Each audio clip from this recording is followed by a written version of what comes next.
Ahora sí, oficialmente, buenas tardes a todas y a todos.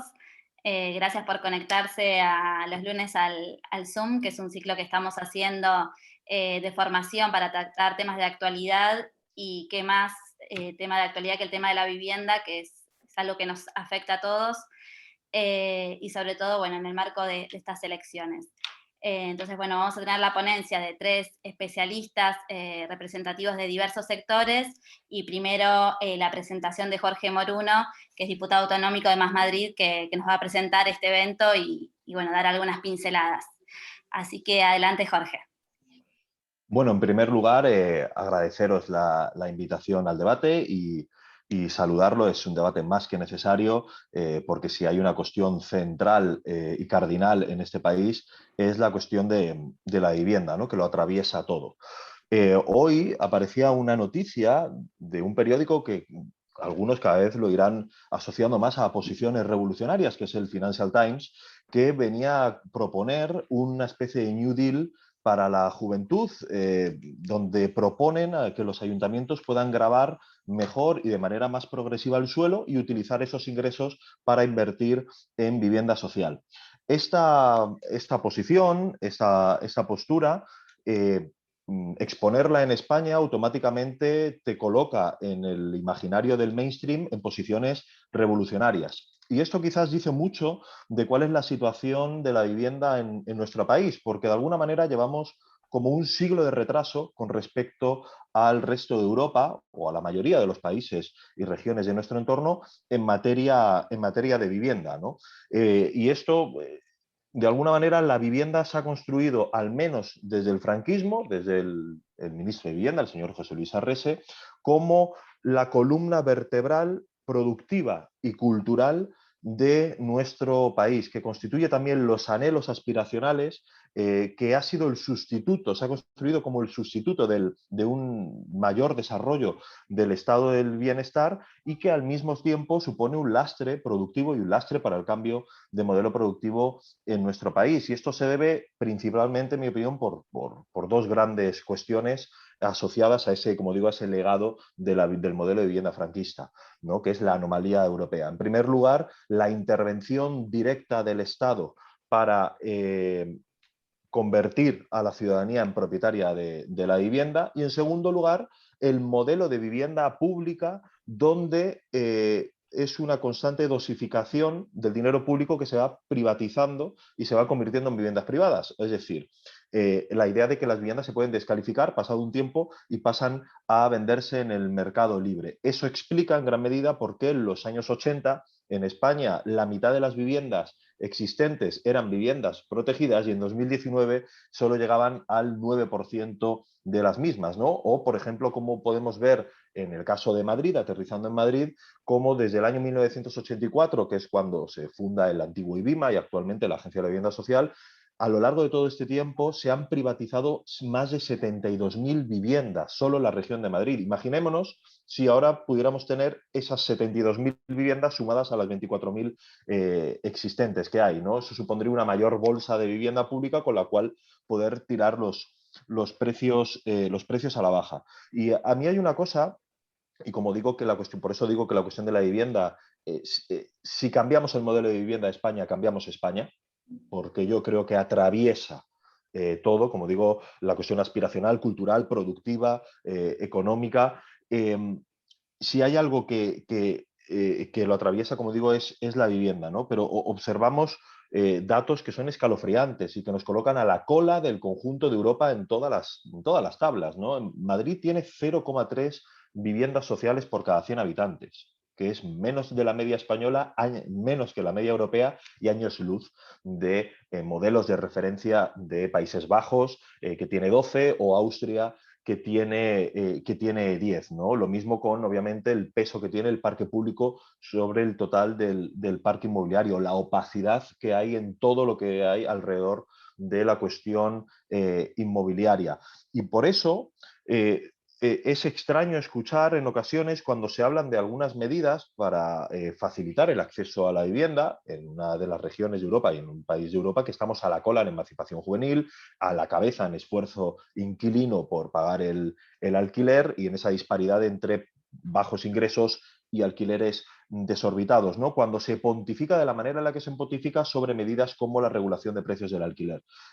A mí no me deja de extrañar, y esto yo lo he vivido en la Asamblea de Madrid, cómo se vive una especie de autarquía ideológica, donde se vive una especie de burbuja aislante, donde constantemente se pontifica sobre el fracaso de ciertas medidas que aplican países que son referencia en materia de vivienda, ¿no?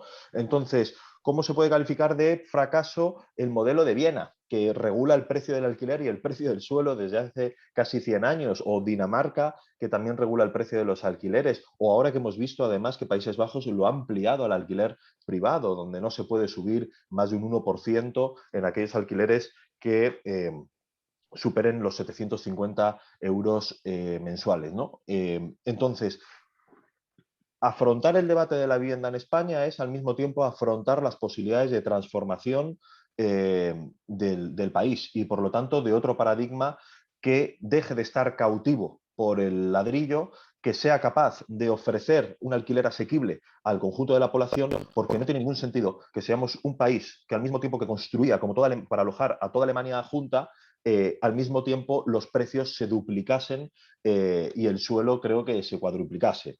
Entonces, esta teoría de que lo que hay que hacer es bueno, simplemente aumentar la oferta, ¿no?, de vivienda de mercado y por lo tanto eso bajará los precios, es que no funciona la ley de la oferta y la demanda en el mercado de la vivienda.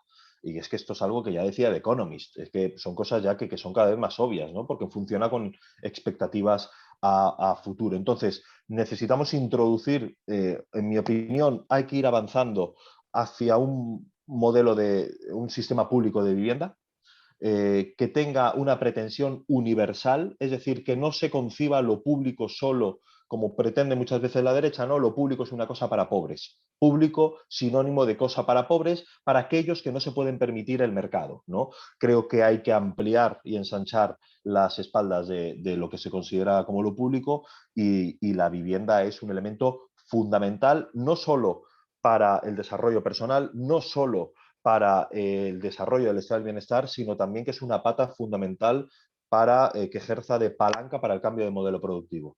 Necesitamos que el dinero que genera el trabajo productivo no se vaya por el desagüe de la economía rentista. Un país no puede tirar para adelante cuando se basa en esta especie de descremado constante, donde la gente trabaja por bajos salarios y se deja la mitad del salario en pagar el alquiler, porque hay una especie de economía rentista que se lo va llevando todo. Esto nos lastra como país y por lo tanto también retrasa cualquier posibilidad de cambio de modelo productivo, porque sigue abaratando el precio de la fuerza de trabajo y sigue teniendo un mercado cautivo que nos impide avanzar. Entonces, para este debate tenemos un panel de lujo que se compone, en primer lugar, por Maite Arrondo, que es consultora de innovación en políticas de vivienda, redes y proyectos europeos. En segundo lugar, contamos también con Iñaki Alonso, que es director de Distrito Natural. Y en último lugar, tenemos a Carlos Martín, que es director del Gabinete Económico de Comisiones Obreras. Y seguramente hablarán de esto que yo he ilustrado así de manera con pinceladas, de manera mucho más precisa y en profundidad. Y vamos, yo estoy encantado de poder escucharos y aprender con ello. Muchas gracias. Muchas gracias, Jorge, por dar estas pinceladas al debate sobre el tema del acceso a la vivienda digna, ¿no? Y haber presentado todas las aristas que tiene esta problemática.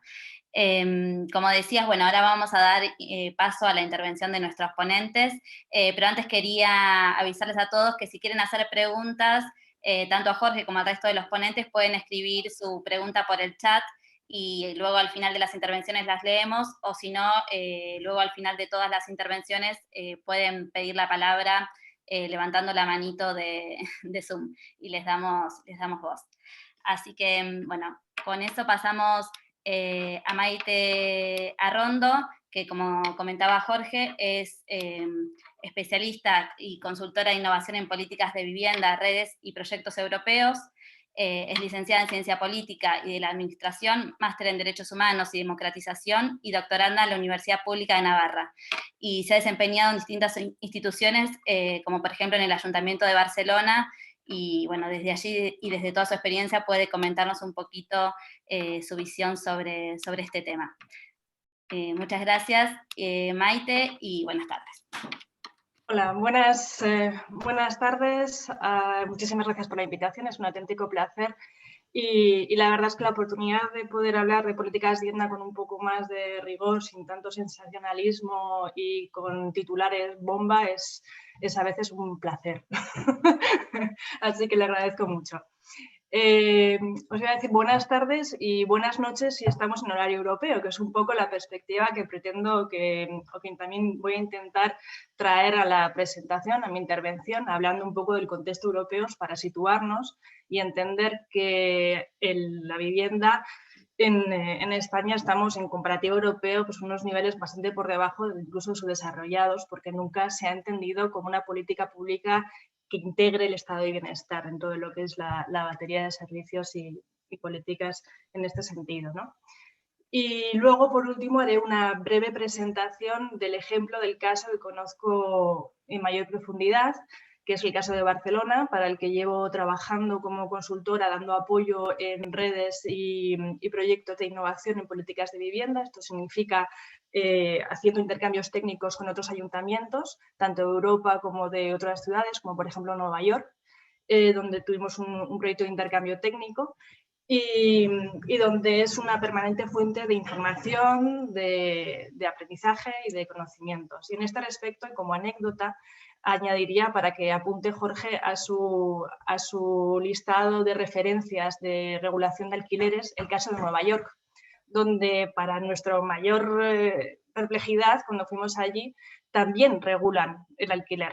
En la capital del capitalismo, el alquiler también está sometido a matices y a modular los incrementos de renta. Allí llaman estabilización del alquiler, por aquello de que el lenguaje así resulta más amable para ellos, y a través de incentivos que están vinculados a ayudas de renovación y rehabilitación y adecuación de las viviendas, se condicionan estas a que se sometan a unos determinados límites de incrementos de renta. Es decir, en Manhattan hay regulación de alquileres. Esto luego cuando lo trajimos a Barcelona y lo explicábamos le reventaba la cabeza a mucha gente, ¿no? Pero esto ayuda un poco a hablar cómo muchas veces cuando estás hablando de diferentes contextos te cambia la perspectiva, ¿no? Y es realmente curioso. Voy a dar paso sin enrollarme mucho más a compartir pantalla, si lo veo por aquí, compartir pantalla del PowerPoint que había preparado. Un segundo, me decís por favor, Dios, un segundito. Aquí, ¿veis mi pantalla? Ahora sí. Sí, sí. Vale, Perfecto. Pues de acuerdo.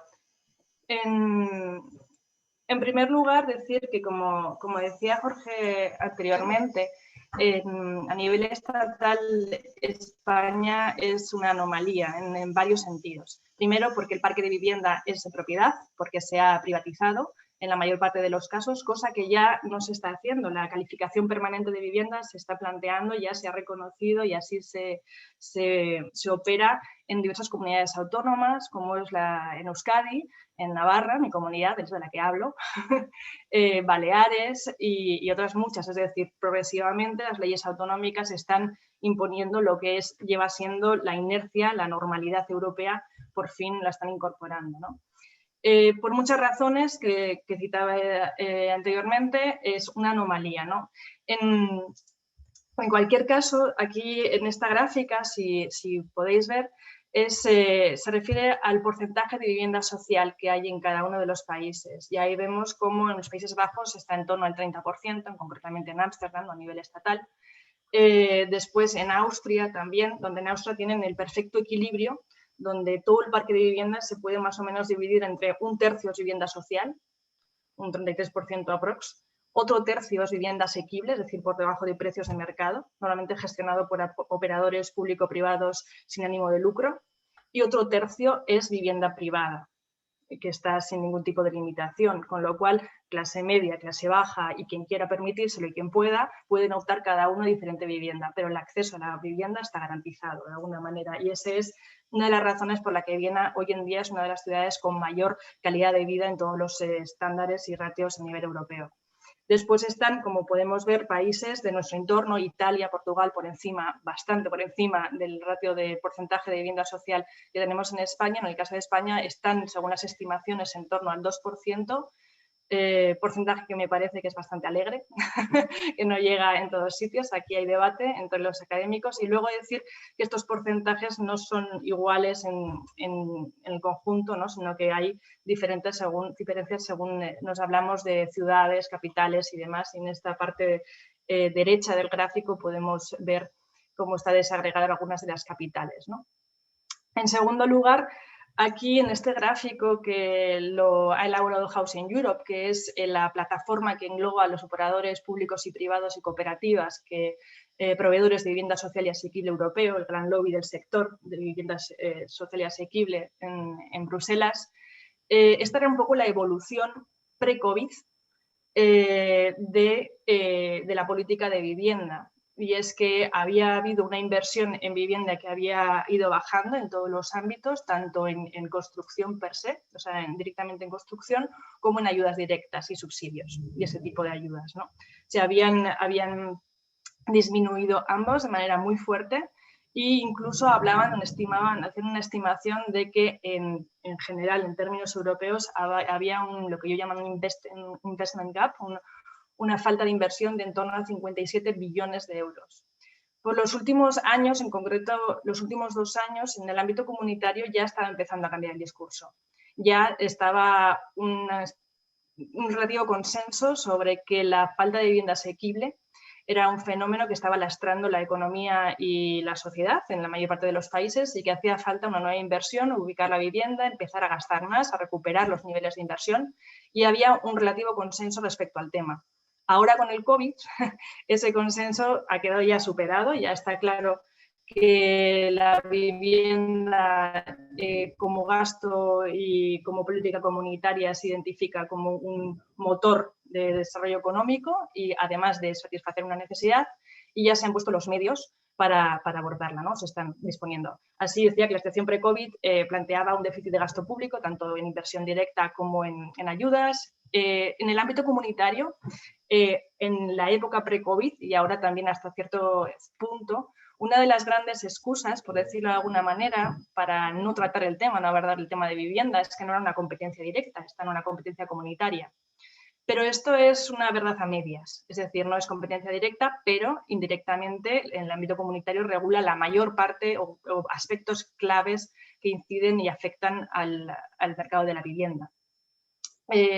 Uno de los grandes problemas de los países más avanzados en políticas de vivienda era que no se entendía el gasto en vivienda social como un gasto en un servicio de interés general, es decir, que estaban sometidos a leyes de competencia, y este era el techo con el que chocaban los países como Holanda, Austria, que un problema que nosotros pues era algo así como un sueño, tener algún día, ¿no? Que tuviéramos algún techo de gasto, y para ellos era un problema que la Unión Europea les imponía este techo.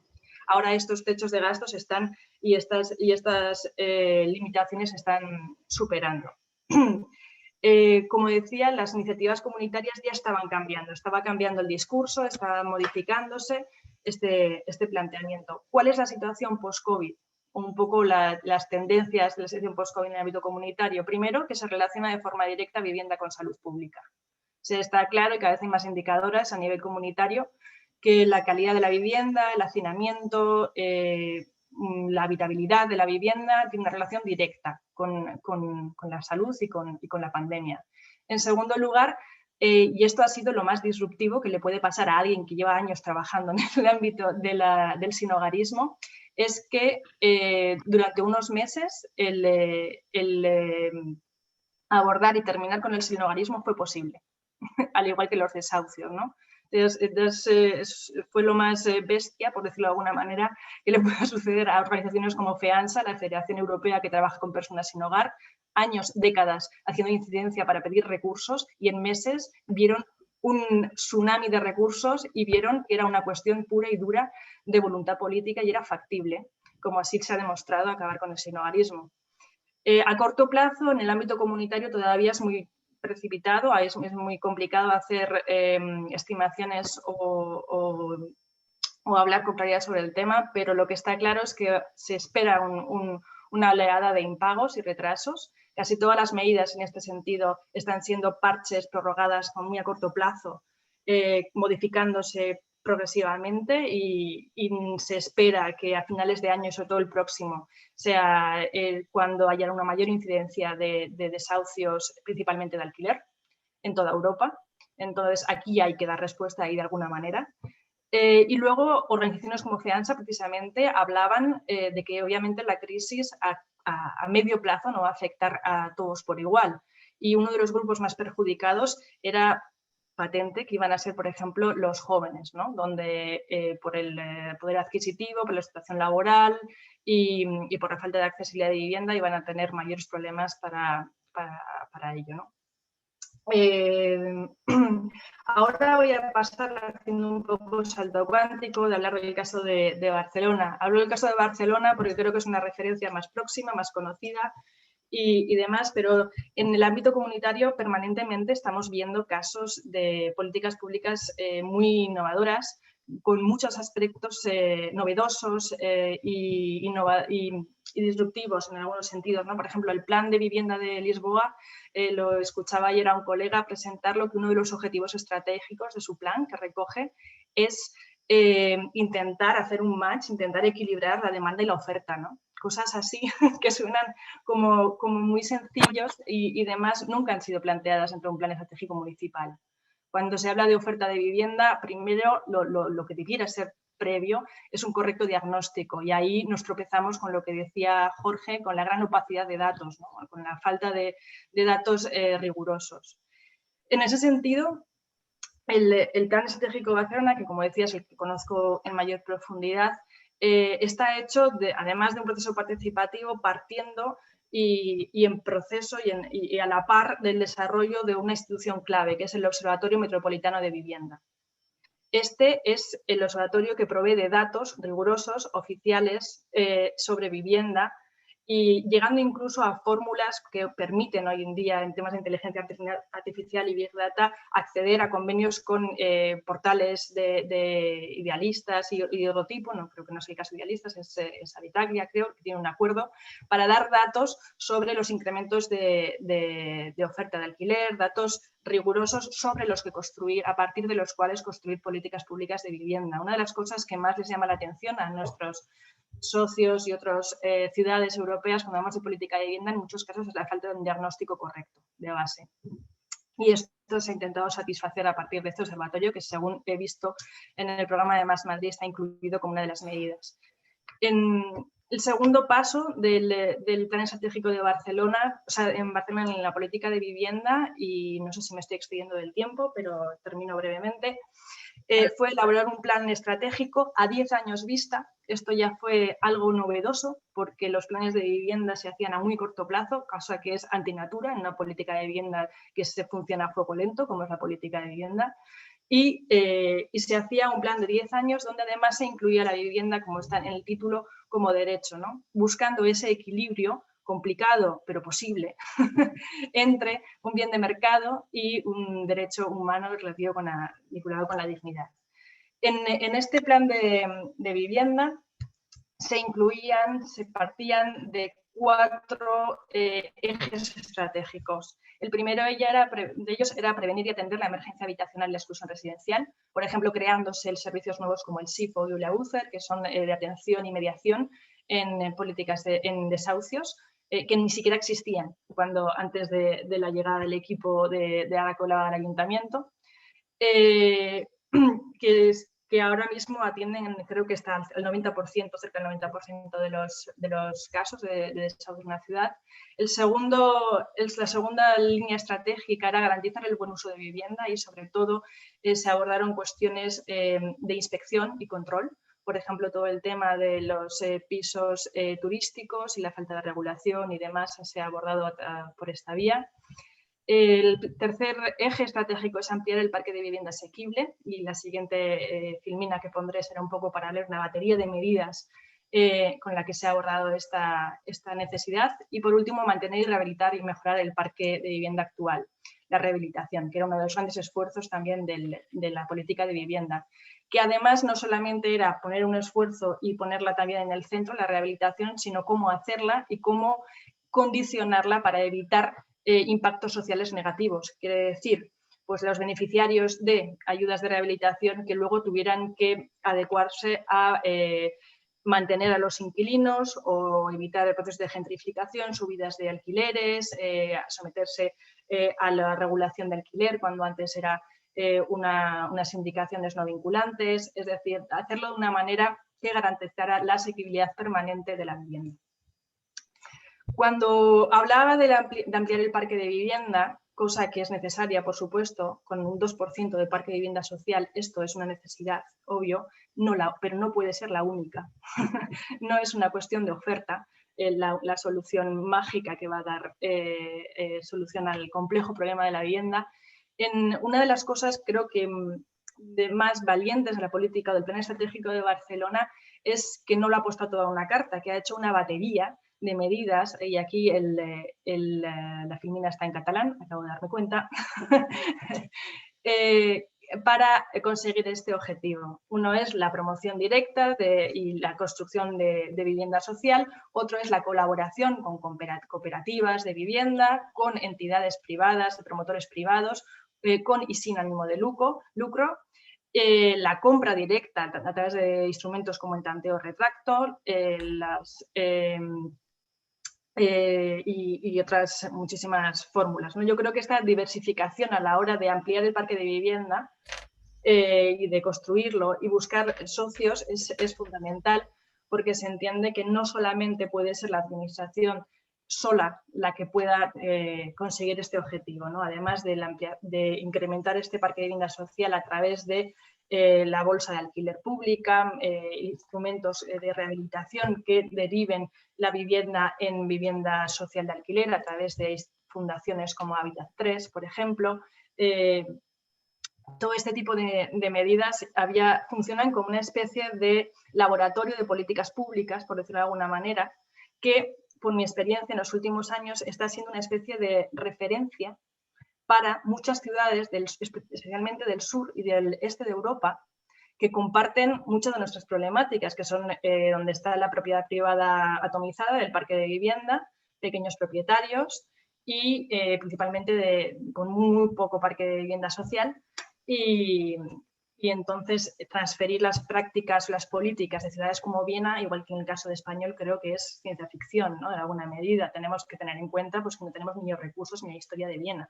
Entonces, aquí creo que es humilde reconocer que solo a la administración no puede dar solución, tiene que buscar aliados y cómo hacerlo es la clave, es la pregunta, ¿no? Cómo hacerlo de forma que se garantice el interés público, el interés general.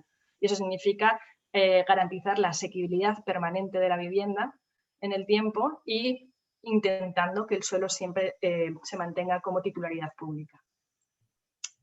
Maite, teníamos que ir cerrando para darle vale. paso, si querés, un minutito más para cerrar. Por último, y a modo casi de invitación para que trasteéis en la web del Ayuntamiento de Barcelona, destacaría las soluciones más innovadoras en este sentido, como es, por ejemplo, la creación del operador público-privado de Barcelona, que prevé crear más de 1.500 unidades de vivienda asequible en los próximos años con unos socios privados para la promoción de vivienda por debajo del precio de mercado de vivienda alquiler. Después la vivienda modular, que son antiguas, como se dicen, contenedores que están siendo ahora permitiendo una velocidad de construcción y habilitando viviendas dotacionales en tiempo récord, dando solución y haciéndose con unos estándares de calidad extraordinarios en muchos puntos de la ciudad y prácticas que están haciéndose en otras ciudades como Nueva York o Ámsterdam desde hace muchos años. También todo el apoyo y el programa de cooperativas de vivienda, que es de especial interés. Y por último, también probando medidas como, por ejemplo, también todo el tema del control de precios de alquileres, que bueno, pues da para mucho, pero que en mi humilde opinión, y ya cierro con mi intervención en este sentido, es más la controversia que el efecto del alcance de ese tipo de medidas. Es mucho ruido, pero desde luego es algo necesario, entiendo, porque los incrementos hasta ahora de los alquileres eran y afectaban a las poblaciones más vulnerables, y estos son jóvenes, personas de origen extranjero y mujeres. Muchísimas gracias y quedo a vuestra disposición. Muchas gracias, Maite, por haber puesto sobre la mesa tantos puntos como la importancia del diagnóstico de largo plazo y sobre todo esta cuestión de que el problema de la vivienda no se soluciona con una sola medida, sino con una batería y un conjunto de medidas, y que, bueno, y que probablemente el Estado solo quizás no sea suficiente, sino que hay que encontrar aliados y alianzas para poder solucionar este tema, ¿no? Muchas gracias por la presentación y ahora vamos a pasar a Iñaki Alonso para que también nos cuente desde su experiencia. Él es arquitecto, consultor y promotor de proyectos de covivienda ecológica para comunidades resilientes y proyectos de coworking de Triple Balance o Triple Balance. Es director de SAT y de Distrito Natural y participa de SANAS, Asociación de Empresas por el Triple Balance. Muchas gracias, Iñaki, por acompañarnos y te dejamos para hacer tu intervención. Hola, buenas tardes. Muchísimas gracias por invitarme. Es un placer compartir estos momentos y estas reflexiones sobre la vivienda con vosotros y con vosotras. Y yo voy a hablar desde el otro lugar, es decir, el sector privado colectivo, llamaría, en esas otras opciones que ha comentado Maite, mirando con mucha envidia a Barcelona, por todas las cosas que pasan allí y las que pasan aquí, que la verdad es que cada vez son dos mundos más alejados. Me gustaría compartir la presentación, no sé si, por eso igual hay que dejar de compartir la de... Sí, Maite, si podrías dejar de compartir tu pantalla que ha quedado trabada y así Iñaki... Vale. Vale, muchas gracias. Nada, os voy a comentar una experiencia aquí en Madrid, que es Entre Patios, muy similar a otras que llevan ahí en Barcelona, como La Borda, y que, bueno, trata de dar una solución desde lo privado colectivo, que no es una solución de accesibilidad, pero es una solución desde otra perspectiva social, que es la construcción de comunidad, y trata de generar otro modelo y sacar una serie de viviendas del mercado especulativo, ¿no? Así que es un punto de vista totalmente diferente, pero que puede aportar en esa visión de generar múltiples estrategias de alguna manera conscientes y que pueden dar posibilidad a diferentes modos de arquitectura y de vivienda, ¿no? Aparezco aquí como director de Distrito Natural, que es una promotora o gestora de cooperativas. O sea, hacemos promoción, hacemos gestión de cooperativas, es decir, acompañamos proyectos de vivienda colaborativa y ecológica. Es un poco el objetivo, ¿no? Nuestro proyecto estrella, que hemos terminado hace poco, es Entre Patios, donde participa SAT, que es el estudio de arquitectura, y Ecómetro, que es una consultora, desde una perspectiva medioambiental bastante específica que os voy a comentar ahora. Entre Patios es el primer proyecto en derecho de uso, que es el primer cohousing ecológico en derecho de uso que se desarrolla en Madrid capital. Hasta ahora no había ningún otro proyecto. Nosotros empezamos a analizar esta modalidad pues, hace 20 años, estudiando el modelo Andel de Dinamarca y otros modelos de cooperativas, en una reflexión bueno, inquieta sobre cómo nos gustaría vivir en la ciudad. Y ha sido una auténtica batalla durante 20 años, peleándote contra un montón de inconvenientes, desde registro de estatutos en derecho de uso hasta gestión de créditos con garantía colectiva, compra de suelo o en contexto de crisis o en contexto de bonanza, siempre era como meterte en una pecera llena de tiburones y con procesos colectivos muy lentos en la toma de decisiones y a veces se nos han escapado un montón de suelos, ¿no? Entonces, ha sido un proceso bastante complejo y también todo muy extraño, ¿no? Todo muy diferente. Responde a una perspectiva que llamamos triple balance, y es decir, una vivienda que construya otras relaciones entre las personas desde una perspectiva social, que construya otra relación con el medio ambiente y que construya otra relación con la economía, una perspectiva económica. Probablemente lo que más llama la atención del modelo es la parte de derecho de uso, porque trata de generar una propiedad colectiva que lo que provoca es dos cosas fundamentales. Una, que saca la vivienda del circuito especulativo, es decir, es una cooperativa que no genera una división horizontal al final de la obra, es decir, la cooperativa acaba siendo un instrumento para construir unas viviendas, acaban de construir las viviendas, hace una división horizontal y cada uno tiene una propiedad privada y que se gestiona individualmente y se vende al mejor postor. Eso hace que mucha gente especule con el tema de la vivienda y la vivienda se convierta en un bien financiero en vez de un bien necesario. Al meter un mecanismo de derecho de uso, el que tiene una vivienda ya no puede venderla. Cuando se quiere ir, se va, se le devuelve a la cuota inicial que ha puesto y la cooperativa, la comunidad, busca a otra persona que entra. El segundo factor importante que tiene un modelo de este tipo es que cuida a la comunidad. Es decir, ya no entra cualquier persona simplemente por una cuestión económica, sino que la comunidad puede ir decidiendo y eligiendo quién entra dentro de los criterios de gestión de lo común, de los cuidados, del apoyo mutuo que se construye dentro de la cooperativa.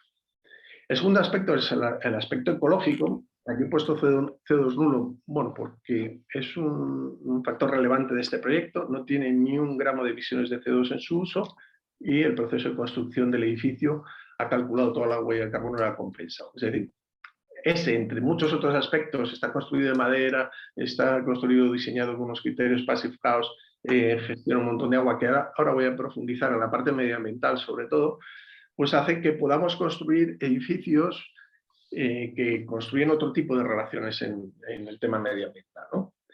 Y por último, la parte económica, desde esta perspectiva de la necesidad de construir otra visión económica que se salga de una lógica de maximización del beneficio y de una lógica de visión cortoplacista. Cuando hablamos de las nuevas economías, hablamos de la economía del bien común, hablamos de la economía del propósito, de la economía verde o la economía azul de Gunther Pauli, la economía colaborativa, la economía feminista, todas estas economías que han surgido en los últimos años y lo único que vienen es a poner en evidencia el modelo económico puramente neoliberal que está basado en la maximización del beneficio, ¿no? Donde están, bueno, pues, los grandes representantes como fondos buitre, como, bueno, actores que lo que hacen es utilizar un bien necesario como un bien financiero y intentar sacarle el máximo rendimiento, ¿no? Pues hay que entrar en otras lógicas económicas, no solo esas, sino desde perspectivas de que un edificio no solo es lo que vale cuando lo construyes, sino lo que vale mantenerlo durante 50 años de vida útil. Y ahí lo que defendemos es la construcción de una relación entre lo privado, lo común y lo público. Y aquí aparece lo común entre lo privado y lo público porque tiene un carácter esencial en la generación de lugares de habitar más que de vivir, ¿no? Y es difícil defender un aspecto cualitativo frente a un problema cuantitativo, es decir, no tenemos vivienda para todo el mundo y encima no es accesible como para decir que encima las viviendas sean de calidad, y encima que se construya comunidad y encima que la gente se cuide y que no gaste energía y que no emitan CO2. Parece un poco, bueno, pues gratuito, pero no, se puede hacer y para nosotros es tan importante el generar una accesibilidad y generar cubrir unas necesidades de vivienda como que esas viviendas sean de calidad, ¿no? Entonces, es clave la construcción de esa relación público-comunitaria. Hablaríamos ya no solo de un público privado, sino que lo público, en aspectos como la fiscalidad, la generación de suelos en derecho de superficie, tiene que fomentar proyectos privados basados en lo colectivo, ¿no? Este tipo de cooperativas de derecho de uso que no participen de la especulación y que tengan una visión largoplacista, ¿no? Esto que decía Jorge al principio, que es una realidad. Yo genero una vivienda protegida que a los 7 años deja de estar protegida y ya está en el libre mercado. Eso es una visión muy cortoplacista de de lo social, con una parte de accesibilidad al principio, pero al poco tiempo el modelo Andel lleva desde los años 70, o modelos de cooperativas en derecho de uso se ven con una visión muy, muy largoplacista, ¿no?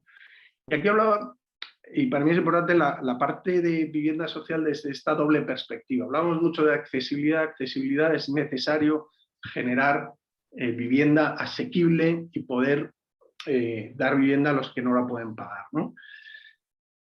Pero también es muy importante la generación de un modelo de vivienda que sea capaz de construir comunidad y de construir apoyo mutuo y de construir relación de cuidados en un contexto en el que, por ejemplo, la Organización Mundial de la Salud habla de que la pandemia del siglo XXI, una de las pandemias del siglo XXI es la soledad.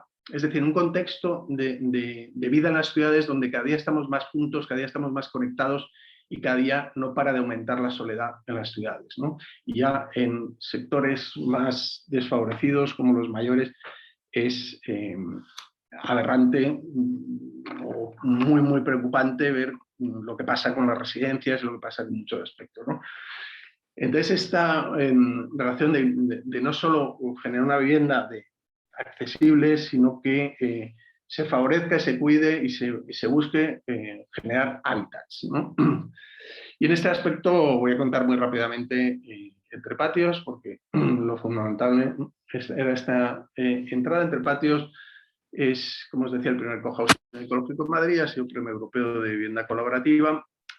Voy a explicar sobre todo una parte medioambiental, bueno, para que veáis las cosas que realmente se pueden hacer a nivel de edificios desde lo privado y lo público, y en la construcción de ese modelo público comunitario debería ir unas exigencias por parte de lo público. Es decir, si yo te doy un suelo en derecho a superficie o te voy a apoyar a ese privado, debería llevar condicionado una serie de cosas. Este aspecto colectivo del derecho de uso, pero también tienes que hacer un edificio que no tenga ni un gramo de emisiones en la ciudad, porque no quiero, estoy como lo público, tengo que apoyar una parte privada, pero le voy a exigir que no tenga una implicación en la calidad del aire de mi ciudad, porque eso al final repercute en mi sanidad, repercute en muchas cosas, ¿no?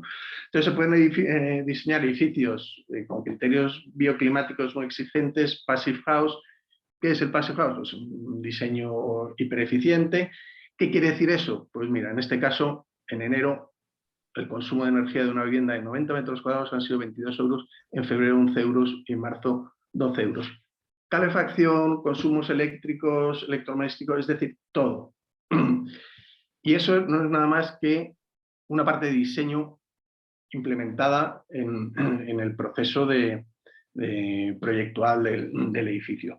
Pero además meter elementos como sistemas para depurar o limpiar el aire. En Madrid tenemos muy, muy mala calidad del aire.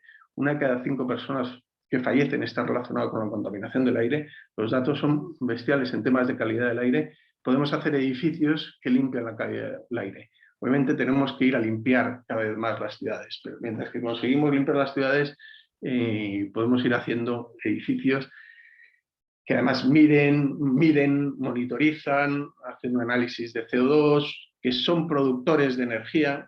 Este edificio tiene 33 kilovatios de energía fotovoltaica, es decir, está produciendo en torno a un 80% de la energía que consume.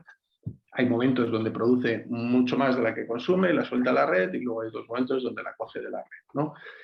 Esa idea de red distribuida, red energética distribuida, es decir, que todos los edificios tienen que ser productores y consumidores y tenemos que olvidarnos ya de una red centralizada, que pues la energía pertenezca a los grandes productores y todos podemos ser pequeños productores y consumidores, es decir, un modelo prosumidor de energía, lo podemos llevar a más lugares, ¿no? Como la alimentación, que comentaré luego.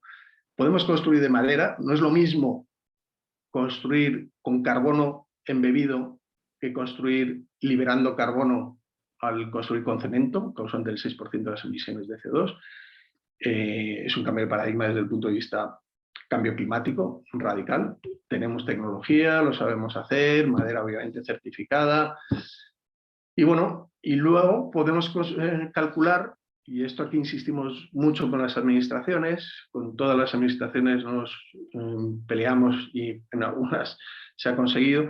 Es decir, calculamos la huella de carbono de cuánto cuesta construir el edificio en su uso no tiene ninguna emisión de CO2, porque está 100% electrificado y 100% energías renovables, pero cuesta, en términos medioambientales, una huella de carbono construirlo. Pues esa huella de carbono la calculamos y lo que hacemos es compensarla con programas de reforestación. Aquí lo que pedimos a las administraciones, en términos de vivienda, es que generen una fiscalidad, que esto no sea a golpe de riñón. Para un edificio con entrepatios, pues bueno, hemos invertido 10.000 euros, que es como un autoimpuesto al carbono, ¿no? Pues el hecho de construir este edificio nos ha costado estas toneladas de CO2, pues bueno, vamos a generar una plantación de árboles por haber. Bueno, es un efecto de autorresponsabilidad o una especie de impuesto, ¿no? Y con eso generamos una certificación que se llama CO2 nulo. Publicamos algún artículo en El País sobre esta idea que es clave empezar a transmitir y de alguna manera tenemos que cambiar estos grandes paradigmas y yo sé que hay mucha resistencia al cambio y son losas como el tema de la propiedad, como decía Jorge, desde los años 60, desde que Arres se dijo que no íbamos a dejar de ser proletarios para ser propietarios, que han pasado, claro, 50, 60 años y no se cambian 2 días, pero otro de los mainstream que tenemos que cambiar es que esto es más caro. No, es más barato. Es más barato, pero hay que mirarlo en esa visión largoplacista que es la vida útil de un edificio, 50 años, ¿no? Igual me cuesta un poquito más construirlo, la amortización está a 5, 8, 10 o 12 años, pero hasta 30 que estoy pagando un crédito, 50 años, hay que hacer un cambio de mentalidad en cuanto a la economía. Pero porque la economía es la factura de la luz. En este edificio todos los martes viene un grupo consumo directamente de una huerta ecológica y trae productos para todos los vecinos, productos ecológicos sin ningún envase. Esto es calidad y también es economía. Obviamente la salud y que tengas un pulmón que llevamos en el edificio y te quite toda la contaminación de Madrid es salud y la salud es economía. Y si no, miremos los números de la seguridad social y los gastos derivados de la contaminación, ¿no? Reciclar agua es economía y es importante. Vamos a un contexto de cambio climático con situaciones cada vez más duras. Este edificio tiene un depósito de 10.000 litros, pero tiene una capacidad de reciclaje de 750.000 litros de agua al año. Esto construye otra manera de posicionarte, una manera un poquito más alineada a los objetivos de desarrollo sostenible, a construir pues, el objetivo 3, salud, bienestar, agua limpia, saneamiento, energías, ciudades y comunidades sostenibles y una acción por el clima. Y todo desde lo privado. Desde lo privado porque Madrid es un desierto desde lo público y no hemos conseguido abrir brecha en ningún momento yo no sé si es mejor o peor llevar el ejemplo de Barcelona aquí en Madrid. A veces yo creo que es peor, pero no es solo Barcelona, es Valencia y obviamente es Nueva York, es Viena, es París con la ciudad de los 15 minutos. Es que todas las ciudades están girando y están mirando hacia otra manera de construir ciudades y hay movimientos relacionados con las ciudades felices, con las ciudades por la resiliencia, ciudades que intentan construir otra manera de vivir y que sabemos que son los grandes problemas del presente y del futuro, que hay una tendencia cada vez a vivir más en lo urbano y que tienen las grandes problemáticas, ¿no? Entonces, bueno, pues en este sentido era compartir esta experiencia y nada, daros las gracias por escuchar. Muchas gracias a vos, Iñaki, por la presentación y por haber bajado a tierra un ejemplo concreto de otro modo de construcción, pero también otro modo de convivencia y esta idea que traes de comunidad, ¿no? Que es lo que está detrás de la idea de entre patios. Bueno, muchas gracias, Iñaki, entonces, y ahora vamos a pasarle la palabra a Carlos Martín. Carlos Martín es doctor en Economía por la Universidad Complutense de Madrid, es profesor asociado en Métodos Cuantitativos de la Universidad de Alcalá, es consejero del Consejo Económico Social de España y es director del Gabinete Económico de Comisiones Obreras. Bueno, Carlos nos va a dar un poco también la perspectiva más desde el ámbito de los trabajadores y sindical, así que bienvenido, Carlos. Muchas gracias, Sabrina, por la presentación.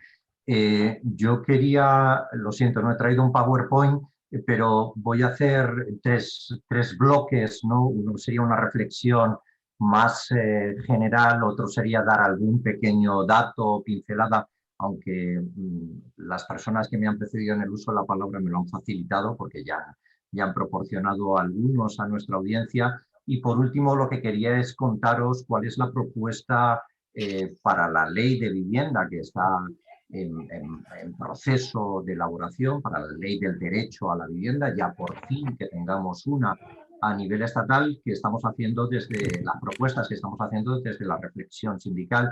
No sé si lo conocen nuestros oyentes, pero las dos centrales sindicales más grandes del país, Comisiones Obreras y UGT, tienen una propuesta omnicomprensiva a este respecto hecha hace algo más de un año. Y luego haré una pequeña reflexión, si me da tiempo, sobre la colaboración público-privada, que en términos genéricos, y más allá de honrosas excepciones, nosotros es una idea que combatimos, no solo en este ámbito, en el de la vivienda, sino hemos tenido mucha oportunidad con el gobierno de reunirnos para hablar de los fondos estructurales, de los fondos europeos, y nosotros ahí también en ese ámbito hemos tenido muchas dificultades con este concepto. Dicho esto, la reflexión general, ¿no? ¿Qué nos pasa por no haber tenido antes, ¿no? Y de momento no la tenemos y esperemos tenerlo en algún momento, una ley por el derecho a la vivienda, ¿no? Bueno, esto es resultado de una visión ideológica, ¿no? Que a mí esto de la ideología me parece que está muy bien. A mí las personas que me dan miedo son las que dicen que no tienen ideología y dicen que son tecnócratas, han conseguido esterilizar sus ideas, ¿no? Y precisamente para lo más relevante de cualquier propuesta es saber su visión del mundo, la idea del mundo, ¿no? Tu ideología, la ideología que está detrás. Lo decía muy bien Jorge, yo no lo puedo decir mejor. Creo que hasta ahora ha habido una ideología que ha girado la vivienda poco a poco hacia un negocio especulativo y que al resto de los mortales nos ha intentado convencer, ¿no? Desde ese planteamiento ideológico liberal y neoliberal, que lo mejor era ser propietario frente a proletario, cuando en realidad detrás de todo esto o en paralelo a todo esto lo que se estaba montando es un gran negocio especulativo con un bien que para la mayoría de las personas de a pie simplemente tiene un valor de uso y no tiene un valor de cambio especulativo. Por lo tanto, yo creo que aquí la apuesta que se debe hacer desde las opciones progresistas es porque la vivienda se convierte en un derecho y poco a poco en una infraestructura pública, como lo son las carreteras, como es la educación, como es la sanidad. Esa debería ser nuestra apuesta ideológica, convertir a la vivienda en una infraestructura pública más. El que no haya sido esto así ha generado un grave problema a las personas, y es que les ha generado vidas inestables y vidas aplazadas. Lo de vidas inestables no solo nace por el problema de la vivienda, sino que nace por el tema de esta regulación hiperflexible que tenemos en la contratación temporal y que lo que hace es transferir el riesgo de crear un puesto de trabajo del empresario a las personas que lo asimilan en forma de vidas inestables, ¿no?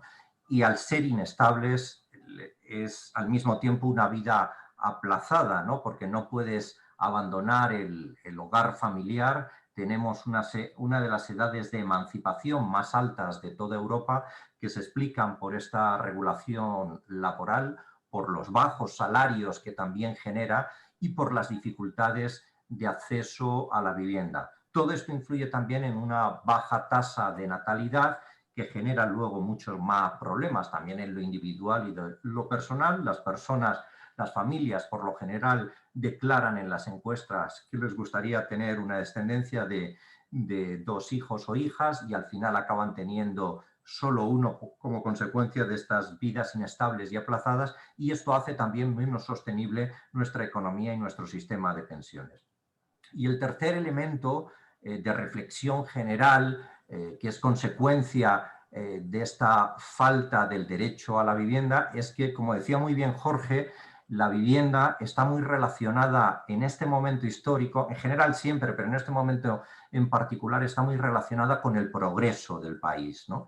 Y es porque la vivienda, como consecuencia de ese proceso especulativo y de extracción de rentas en el que se ha convertido en muchos casos, está impidiendo que muchas familias, que mucha gente joven se pueda emancipar y pueda invertir en un proyecto personal de realización, ¿no? Digamos que nos pasa algo parecido en este momento en el que estamos de revolución digital. Es parecido a lo que nos pasaba en el siglo XIX, cuando entonces las personas que tenían potencial, ¿no?, de productivo, ¿no?, que eran los agricultores, no tenían tierras para cultivarlas y entonces los rentistas estaban en la tierra e incluso había muchas tierras que estaban en manos muertas, como ahora tenemos viviendas vacías. Ahora nos pasa algo parecido.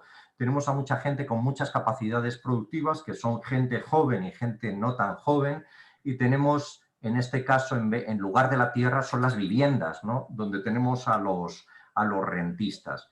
Bien, pues tener una ley por el derecho a la vivienda lo que tiene que facilitar es que no exista esa extracción de renta, es decir, que apostemos por la España productiva y no por una España rentista, que es la España productiva es la que va a permitir subirnos, ahora sí, esta vez sí, a tiempo al tren de la revolución digital, porque son las personas que tienen las capacidades y los conocimientos y lo que necesitamos es liberarles recursos para que los dediquen a la realización personal, pero también a este proceso que impulsaría el progreso del país y que no nos ocurra como consecuencia de no tener una buena revolución agraria. Al final, solo en algunas zonas donde funciona algo es donde terminamos teniendo cierta burguesía industrial y cierta industrialización del país.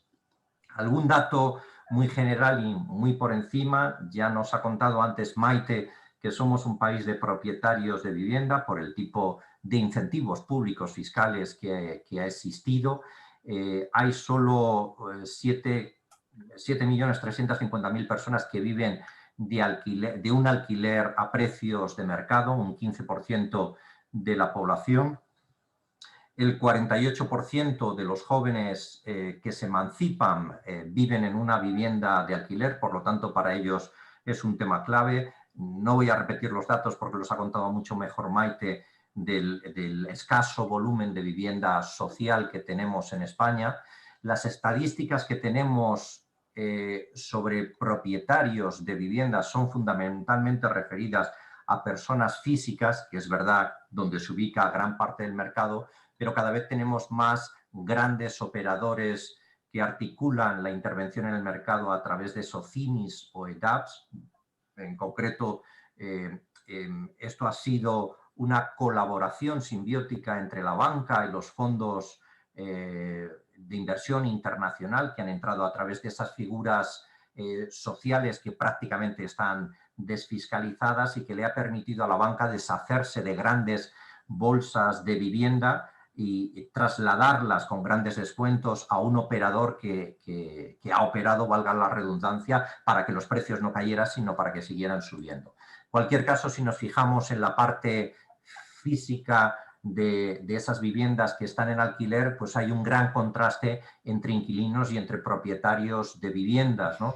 Mientras que entre los inquilinos el 41% de las personas que viven en una vivienda de alquiler pagan una renta por alquilar su vivienda que supera el 30% de su renta familiar, es decir, que estarían haciendo un sobreesfuerzo. En el otro lado, en el de los propietarios, la mayoría de ellos tienen una renta familiar que supera los 40.000 euros, ¿no? Entonces, aquí hay una España que está más acomodada, que renta viviendas a una España que tiene más dificultades y que en algunos casos paga un coste de la vivienda superior al que sería razonable. Cada vez estamos teniendo más concentración de vivienda en grandes propietarios, ya sean personas físicas o jurídicas. Yo creo que aquí el trabajo importante que ha hecho el Observatorio de la Vivienda de Barcelona, al que se refería antes Maite, es muy importante. Ellos han dado cifras de concentración de viviendas entre grandes propietarios, donde el 32% de las viviendas que hay en Barcelona alquiladas las tienen propietarios que tienen 10 o más viviendas, ¿no? Y yo creo, o sea, no es solo que haya operadores nuevos que han venido de fuera para sujetar el precio de la vivienda y que los bancos obviamente no querían que cayese, sino que hay una concentración de la propiedad de la vivienda y que los propietarios de vivienda tienen una situación muchísimo más desahogada. Desde luego, la mayoría no viven de ese alquiler, o sea, esta imagen que a veces se intenta trasladar también desde el gobierno, ¿no? De que la vivienda, la renta que proporciona la vivienda explica los ingresos de hogares humildes, no se sostiene con los datos que disponemos. Y para terminar, o como penúltimo punto, antes de hacer una pequeña reflexión sobre la colaboración público-privada, contaros un poco las propuestas que estamos haciendo desde Comisiones Obreras en relación a la ley de vivienda. Nosotros hemos planteado un paquete omnicomprensivo de medidas porque pensamos que una política eficaz requiere abordar el problema desde muchos ámbitos. No obstante, esto no quiere decir que haya medidas clave, ¿no? Para nosotros, nosotros ordenamos esas medidas en 2 bloques, unas intervenciones a corto plazo, porque la emergencia habitacional hay que resolverla ahora, y unas medidas a medio y largo plazo. En cuanto al corto plazo, para nosotros, nosotros participamos de la idea de que hay que establecer precios máximos al alquiler en zonas tensionadas, que esto no es un instrumento ajeno a la realidad, al paquete, ¿no?, de instrumentos, ¿no?, a la caja de herramientas con las que cuenta el Estado. Hay precios máximos y precios mínimos en muchas áreas de la economía. Pues tenemos el salario mínimo interprofesional, tenemos los salarios mínimos de convenios, tenemos precios máximos en medicamentos genéricos o en especialidades, tenemos precios máximos en viviendas de VPO. Es decir, este es un instrumento que se puede utilizar y que nosotros entendemos que se tiene que utilizar en zonas tensionadas. Pensamos también que este índice, ¿no?, de precios máximos se tiene que establecer relacionado con los salarios del país o con la renta de los hogares, es decir, que hay que anclarlo a algo que tenga que ver con la realidad, que no se puede pretender que haya alquileres por encima de las posibilidades de los salarios y de la renta que tienen los hogares. Esto nosotros pensamos que es una pieza clave. Queremos que haya un programa de alquiler seguro y asequible que atraiga vivienda vacía hacia agencias públicas que se tienen que crear, si no existen ya, en ayuntamientos o en comunidades autónomas, para que sean gestionadas desde el sector público. Pensamos que el tema de la vivienda vacía es un tema clave que se tiene que gravar, que la propiedad, lo dice nuestra Constitución, tiene un componente social y por lo tanto las viviendas no se pueden mantener en manos muertas cuando hay un problema tan acuciante, ¿no?, de necesidades habitacionales. Creemos también que se deben prohibir los alojamientos turísticos de alta rotación, los Airbnbs y otros, en zonas tensionadas, y también pensamos que tiene que haber medidas contra el hacinamiento, ¿no? Asimismo, pensamos que tiene que haber una paralización de desahucios hasta que no recuperemos el nivel de PIB que teníamos prepandemia, y que lo más urgente es proporcionar recursos a los ayuntamientos, procedentes incluso de los fondos europeos, para que habiliten soluciones habitacionales para las personas que están en riesgo de ser desahuciadas de su vivienda. Pensamos que a corto plazo también se tiene que revisar la fiscalidad de las SOCIMIs y de estas entidades de arrendamiento de viviendas. Asimismo, pensamos que se tiene que eliminar la ventaja fiscal por reinversión en vivienda en propiedad de aquellos que ya tenemos una vivienda, que esta ventaja no tiene lógica frente a los que no tienen vivienda. Y también pensamos que hay que revisar la fiscalidad de los incentivos que hay ahora mismo entre propietario e inquilino en el impuesto sobre la renta. En cuanto al medio plazo, la medida estrella es construir ese gran parque de viviendas públicas, que obviamente no se puede hacer a corto plazo. Nosotros pensamos que aquí se pueden utilizar los fondos europeos. Solicitábamos al Gobierno que 6.000 millones de esos fondos se utilizaran para poder llevar a cabo procesos a los que se ha referido Maite, ¿no? de tanteo y retracto, cuando un gran operador del mercado inmobiliario se quiera deshacer de un volumen de inmuebles con descuento, pues que las administraciones públicas tengan ese derecho preferente de tanteo y retracto para hacerse con esas viviendas, para lo cual nosotros pensamos que se debe habilitar un fondo descentralizado para poderse hacer con esas viviendas para ese parque público, que esos 6.000 millones nosotros pensamos que se pueden traducir en esas primeras 100.000 viviendas que pueden formar parte de ese parque público.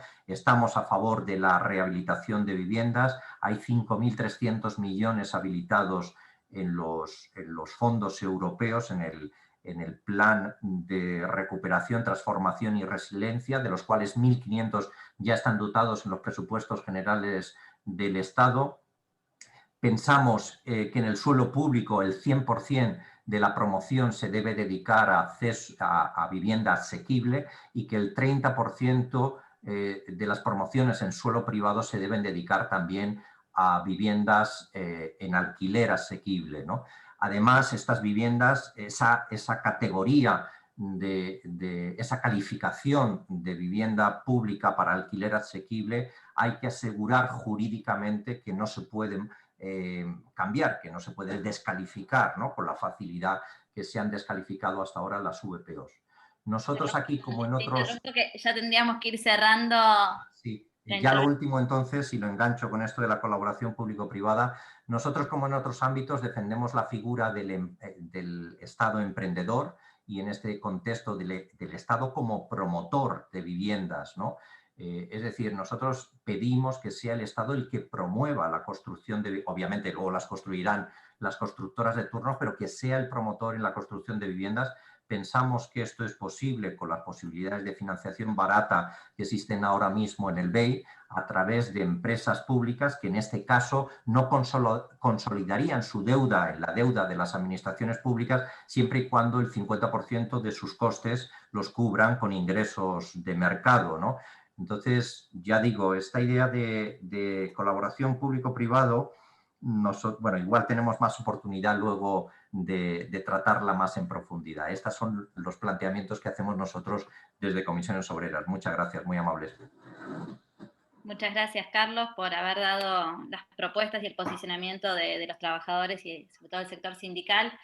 Y por haber puesto en valor lo que significa la vivienda, ¿no? para la emancipación de los jóvenes, para el desarrollo de la vida. Bueno, yo creo que entre todos los ponentes han trazado varias pinceladas. No sé si alguno, antes de pasar a las preguntas de los participantes, si quiere responder o comentar algo de las otras ponencias. Les damos un minutito si quiere alguno comentar algo más sobre la ponencia del otro. Y no pasamos directamente a las preguntas de los participantes. ¿No? Vale, empezamos con las preguntas de los participantes que nos han dejado aquí en el chat. A ver, Teresa pregunta a Iñaki y dice, Las Carolinas, idea, realidad y excelentísima replicar 10 millones de veces. Hace una pregunta, ¿cuál es el modo y la cuantía de la aportación de cada cooperativista para una vivienda y su suelo de 90 metros cuadrados? ¿Cuál sería el importe mensual de la aportación para el mantenimiento? Y hace un comentario que dice que lo comunal no es pasado, es el futuro. Sí, empiezo por el final. Estoy totalmente de acuerdo en que estamos en la revolución de lo común y la cultura colaborativa, y eso viene a todos los sectores, muchas veces mercantilizado, y en el tema de la vivienda vamos a ver su mercantilización a través de modelos como Coliving, pero estoy totalmente de acuerdo en que estamos en la época de la reconstrucción de lo común y lo vemos en muchos ejemplos, ¿no? Y además en el sector de la vivienda la construcción de comunidad es resiliencia frente a un futuro complejo en un contexto de cambio climático y de crisis económicas, ¿no? Y en ese aspecto es clave. En el caso de Entre Patios, por eso he hecho esta distinción tan clara entre accesibilidad y construcción de comunidad. Es un proyecto de vivienda social desde la perspectiva de construcción de comunidad. pero no es accesible para cualquiera. No es accesible porque no tenemos suelos en derecho de superficie como en Barcelona. Es decir, en Madrid, en Entrepatios, la cuota de entrada para comprar el suelo que hemos comprado de forma privada entre todo el mundo, entre toda la cooperativa, está entre 40 y 55.000 euros. Eso obviamente no es accesible. En Barcelona, por ejemplo, el proyecto de La Borda, que sí que es un proyecto en derecho de superficie, creo que estaban en torno, igual Maite me puede corregir, igual lo conoce los datos mejor, en torno a 15.000 euros. Pero ahora mismo están generando proyectos de este tipo con cuotas de entrada en torno a 5 o 7.000 euros. El otro día coincidí en una charla con la gente de La Borda. Es decir, hay que reducir esa cuota inicial de entrada porque si no es inviable. Aquí lo que tenemos que hacer es comprar el suelo y eso. Y luego pues nos queda una cuota para una vivienda de 80 metros cuadrados de unos 650 euros. Es decir, está un 20 o un 30% por debajo del mercado. Y luego, pues unos gastos también que no hay que pensarlo solo desde la cuota de alquiler, sino que esta, bueno, pues gestión de lo común tiene una parte de cuidados que explicaba antes, pero luego tiene otra parte muy práctica. ¿Para qué vamos a tener un internet entre 17 internets o 17 cuotas de 30 euros de internet o 40? Ahora mismo pagamos 3 euros y medio, ¿vale? Yo ahí soy arquitecto, pero también soy usuario y estoy viviendo en una vivienda. Es decir, internet me cuesta 3 euros, toda la energía me cuesta en torno a 15 euros al mes. La gestión de lo común no solo es la cuota, que tenemos que reducir cuotas, sino que cómo diseñamos el edificio generamos una perspectiva. Y eso es una estabilidad, es decir, eso ya no está bueno, pues a la intervención de los precios. Eso es una cuota fija pactada con un banco a 30 años. Es decir, el precio del alquiler puede ir subiendo, nosotros ya tenemos una cuota fija 30 años, que ahora mismo está pues como un 30% por debajo del alquiler, pero entre 10 o 15 años todavía va a ser bastante más asequible. Es decir, dentro de lo que es privado, sin ningún tipo de ayuda pública, ya es muy beneficioso desde mi punto de vista, pero no es accesible. ¿Vale? Bueno, no sé si ha quedado suficientemente claro. Muchas gracias, Iñaki, por tu respuesta. Yo creo que sí, que ha sido muy, muy atinada. Álvaro también quería hacer una pregunta. No sé si la quieres hacer a viva voz. Sí, la hago a viva voz. Era sobre todo, bueno, primero para Iñaki, que bueno, el ejemplo me parecía genial y lo que sí quería preguntar es cuáles son hasta qué nivel de transformaciones se puede llegar en los edificios ya construidos para caminar hacia el modelo que tenéis vosotros. Yo supongo que todo lo que tiene que ver con rehabilitación energética, pues sí se puede hacer fácil, pero del resto de transformaciones, ¿hasta qué nivel se puede llegar para conseguir eso y para que pueda generalizarse más? Después también me quería preguntar a Carlos, que comentaba lo de los fondos europeos, y le quería preguntar, un poco por curiosidad, ¿bajo qué epígrafe de los fondos europeos se podría haber hecho eso? ¿En transición ecológica? ¿Bajo qué epígrafe? Porque no lo tengo ahora mismo en la cabeza, más que nada, por curiosidad, y esto era lo que quería preguntar. Y de paso, bueno, comento que voy a pasar ahora por el chat un formulario que tenemos desde el Grupo de Formación de Economía, desde donde organizamos estos eventos, para pues preguntaros qué os ha parecido, qué temas querríais ver en otras ocasiones, si os queréis unir al sectorial y cómo os habéis enterado del evento de hoy, para, pues nos sirve como información para la difusión en futuros eventos, etcétera. Entonces lo pongo ahora por el chat y si queréis los que podáis rellenarlo, porfa. Y muchas gracias a todos por venir. Iñaki, si quieres comenzar vos y después pasamos a Carlos para las respuestas. Vale, en rehabilitación, primero, yo creo que tenemos el deber de rehabilitar antes de construir nuevo. Tenemos un parque de 25 millones de viviendas que es necesario rehabilitar. Ahora mismo estamos en una cuota de rehabilitación de 30.000 viviendas al año y tenemos que pasar, según imperativos europeos, a una cuota de 300.000 viviendas al año, es decir, rehabilitar 300.000. Y la rehabilitación deberíamos hablar de una rehabilitación integral, no solo más ligado a un concepto que se llama regeneración, o que denominamos como regeneración urbana, más que simplemente una rehabilitación de eficiencia energética. Entonces se pueden hacer muchas cosas, obviamente cada edificio es muy particular, pero yo creo que lo más difícil de vencer es la parte mental y subjetiva de las comunidades de vecinos. Primero, la parte de organización interna, que una comunidad de vecinos se ponga de acuerdo en ciertas cosas, y luego la visión de la comunidad de vecinos. Pero realmente tú un edificio lo puedes reconvertir en un edificio productor de energía, le puedes sacar espacios comunes. Ahí también necesitamos pues otra parte de la administración que también se está haciendo en muchos sitios en Europa y aquí planteado en algún sitio, es decir, una cierta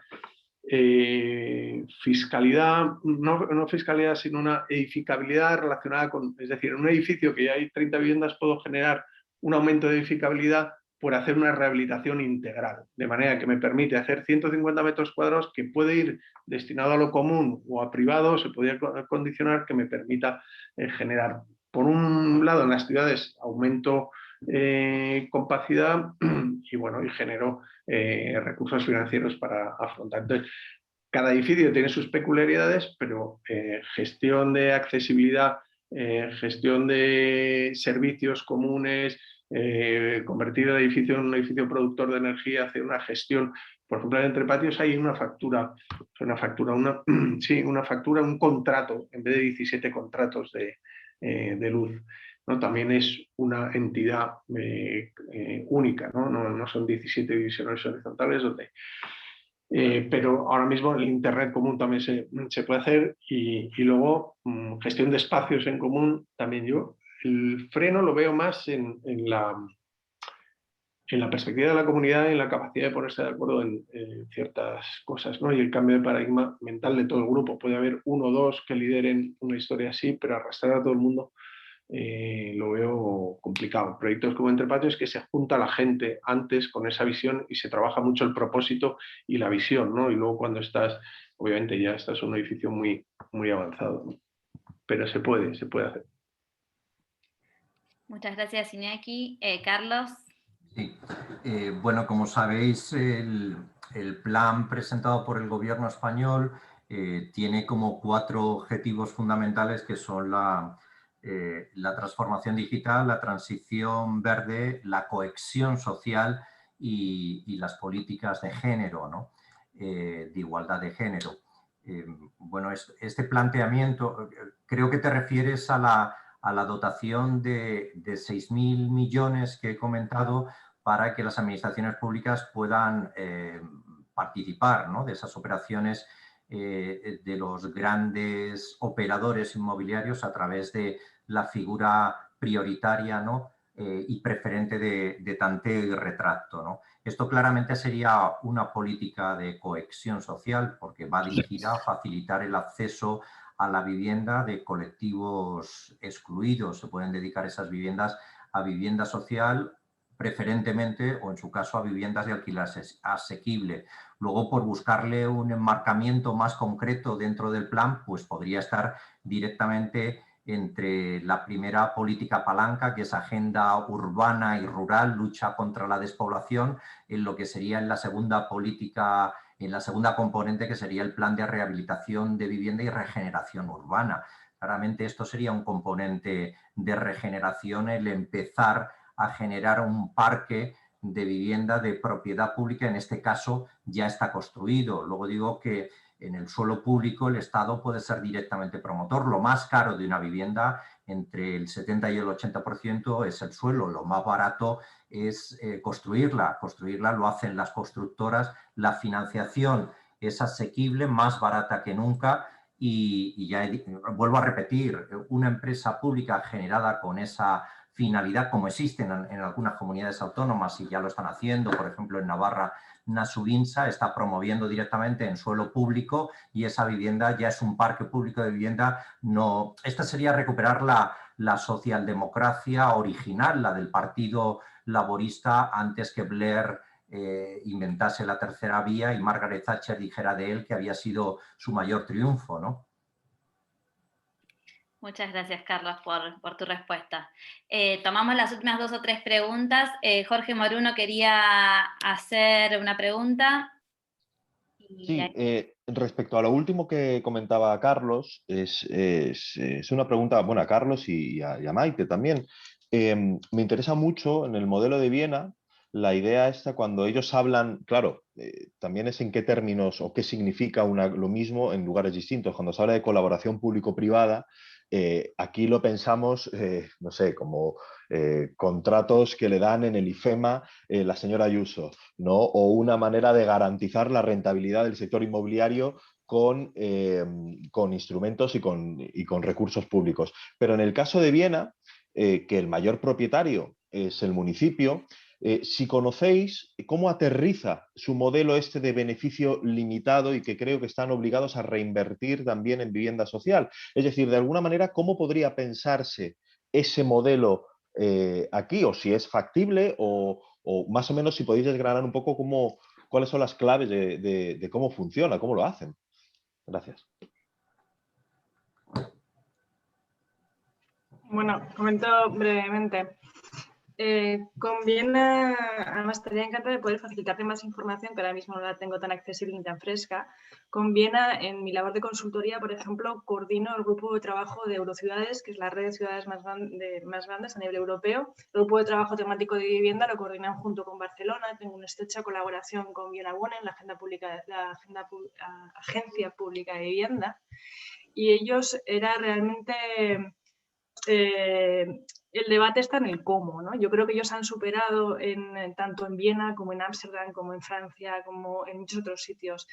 Y de alguna manera estos esquemas parten, entiendo, y se desarrollan en el marco de unas políticas que cuentan previamente con unos elementos estructurales de financiación, bancos públicos de vivienda, es decir, algunas cuestiones claves para que faciliten y existan este tipo de políticas de vivienda. Hacen falta pilares estructurales normalmente de ámbito estatal, ¿no? Como es la financiación pública, bancos públicos de vivienda y demás. Después, el cómo se hace, porque claro, con los antecedentes que tenemos en nuestro país, obvio, lógico, que cuando se lee de público-privada se despiertan todos los fantasmas. Es decir, o sea, hay prejuicios pero fundados, diría, ¿no? Entonces, el cómo se haga es la madre del cordero y donde está el debate, ¿no?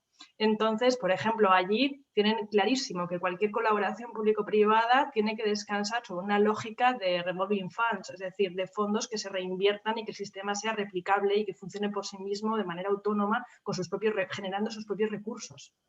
¿De acuerdo?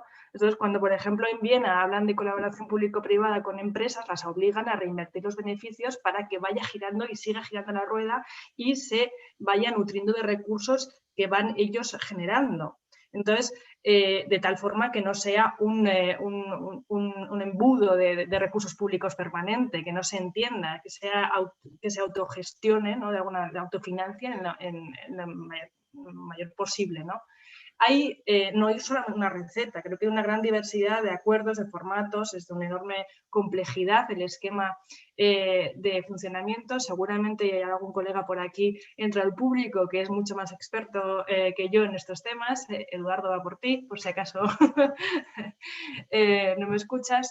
Y digamos que el cómo pues es un combo de políticas que acompañan y favorecen, desde garantizar la continuidad hasta la existencia de infraestructuras y financiación pública directa y una apuesta fuerte desde la banca pública de vivienda, que esos son figuras que ya existen en Viena, que existen en Francia con el Caisse de Depot, que existen en Austria, que existen en Holanda y demás, que favorecen y permiten que esto sea, ¿no? Y digamos que es una batería de medidas fiscales y de todo tipo, ¿no? Un reconocimiento también como un servicio de interés general, con un marco también, hay que decirlo, de acuerdos y regímenes de alquileres en la mayor parte de carácter indefinido. O sea, el régimen y la figura del alquiler allí es de una estabilidad tal que es un modelo de vida en muchos países, ¿no? Aquí se habla solamente de control de precios, pero es que estamos hablando de control de precios en un marco donde aquí se ha pasado de 3 a 5 años y es un hito. Y estamos hablando que el alquiler en Austria tiene carácter indefinido, es una forma de vida perfectamente planteable y factible vivir siempre de alquiler.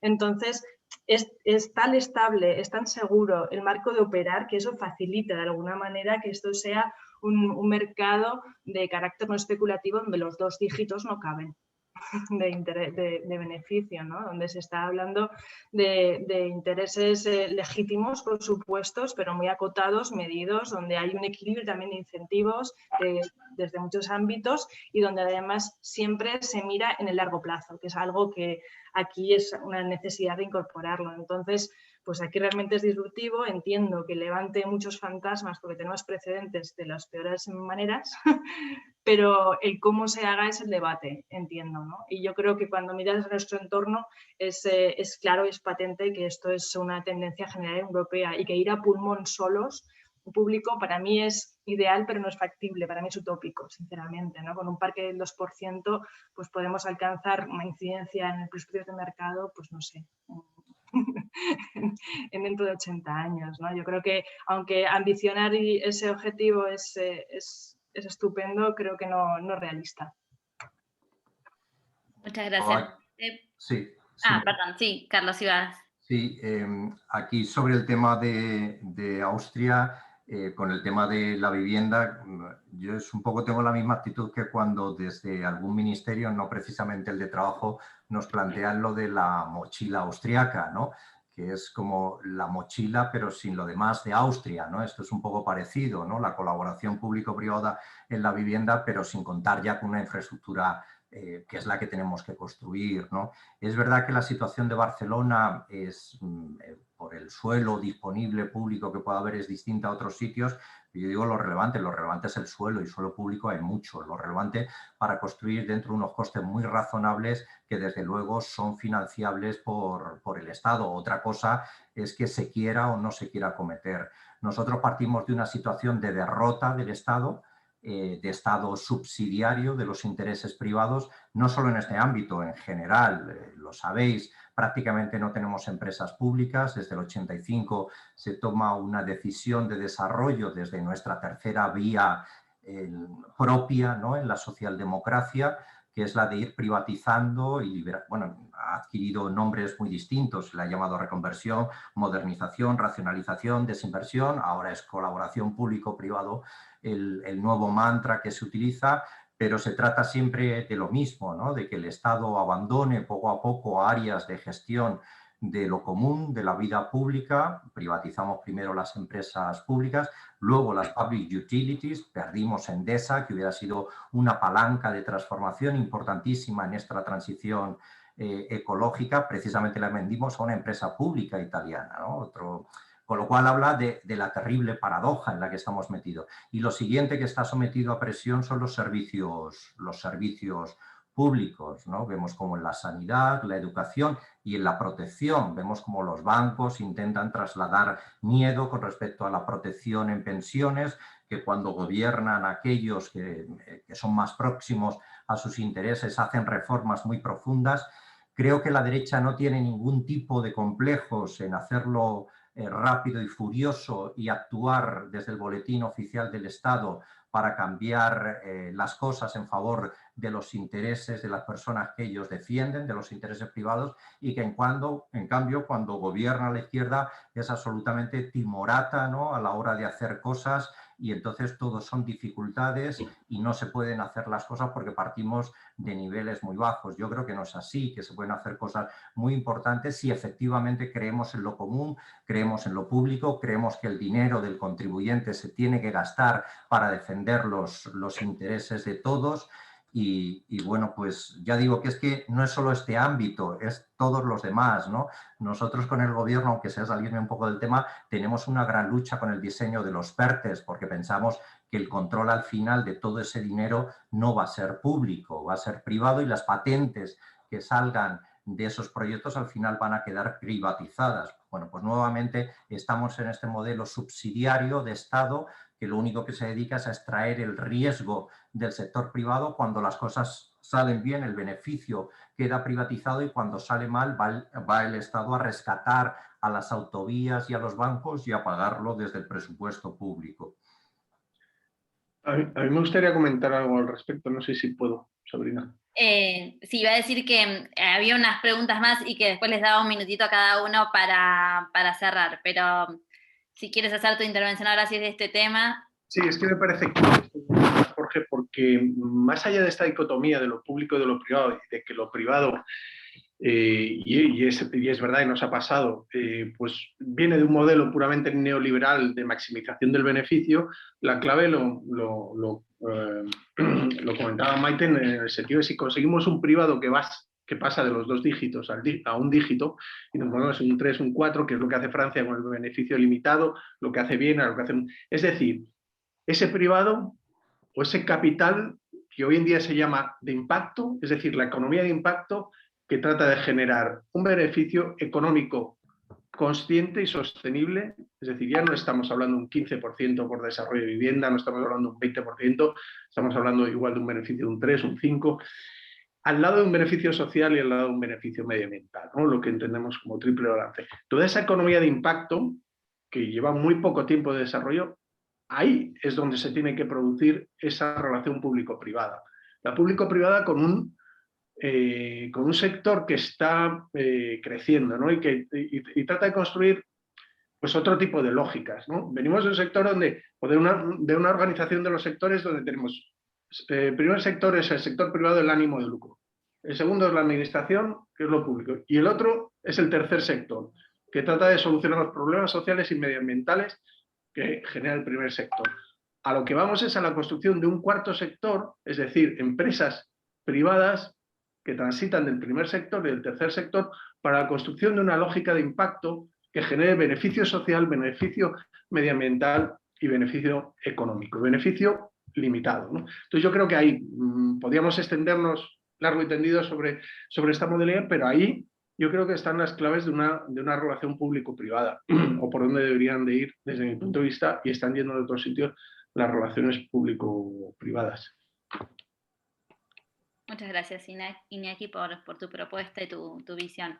Hay una pregunta en el chat que creo que ya las respondió Iñaki antes, que pregunta María Teresa: ¿a quién y dónde hay que dirigirse para presentarles un posible proyecto de rehabilitación con mejoras, aumento de espacio edificable y de ocio? Ahí habías pasado la página web en el chat de Distrito Natural, porque Cira también hacía una pregunta similar. Así que pueden visitar ¿no? la página www.distritonatural.es. Y le voy a dar la palabra a Eduardo, que quería hacer una pregunta, y ya después de Eduardo cerramos con las intervenciones, 1 minuto por cada ponente, así podemos cerrar más o menos a horario. Eduardo, si quieres tomar la palabra. Hola, ¿qué tal? Gracias. Sí, nada, muy rápidamente. Bueno, primero agradecer a todas las intervenciones, han sido sin duda fantásticas. Yo quería seguir un poco con el debate y hacer alguna puntualización y añadir un par de puntos, ¿no? Yo creo que los que estamos aquí presentes todos apoyamos la ampliación de parque público de vivienda, centrado en un alquiler social para capas poblacionales que sin duda tienen amplias dificultades para poder subsistir y pagarse una vivienda. Y ese parque público, 100% público, gestionado por una empresa pública, debe de aumentar, ¿no? Sin embargo, como enlazando un poco con lo que se había comentado de Austria, y por aquí va mi idea, ¿no? Justamente Carlos hablaba de que tenemos que un poco seguir el modelo de la socialdemocracia europea clásica, ¿no? Pues justamente esa socialdemocracia europea fue la que no solamente apostó por lo público, que lo apostó y creo que hay que apostar, sino que también apostó por esta modalidad de colaboración público-privada, digamos, simbiótica y no parasitaria, ¿no? Para utilizar los conceptos que utiliza Mazzucato, que además, digamos, veo que utiliza su concepto de Estado emprendedor.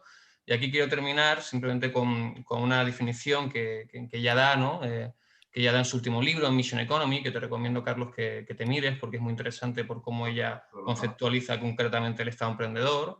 Pero viene a decir que necesitamos repensar, y aquí cito textualmente, necesitamos repensar cómo las relaciones entre el Estado emprendedor y el sector privado pueden ser mejor gobernadas en torno a un propósito público para crear un crecimiento más equilibrado y resistente, con nuevas capacidades y oportunidades repartidas por toda la economía, hacia una dirección de un ecosistema público-privado simbiótico y mutualista, en donde se repartan de forma equitativa riesgos y recompensas, ¿no? Entonces, claro, eso aterrizado al mundo de la vivienda significa que el suelo siempre es público y no se vende, que la vivienda es protegida de forma indefinida, que el precio es asequible, que se reinvierte en el parque, que esa vivienda es verde y que, bueno, el beneficio que se le pide es limitado al privado. Ahora, ¿acaso podemos permitirnos, y aquí va la pregunta, podemos permitirnos prescindir de un euro privado que además podemos controlar y debemos de dirigirlo hacia la solución de un interés público, de un objetivo público? Pero ¿podemos prescindir de ese euro? Creemos que no, porque faltan más de 2,6 millones de viviendas protegidas en este país para poder alcanzar la demanda que tenemos presente y futura. Y gracias.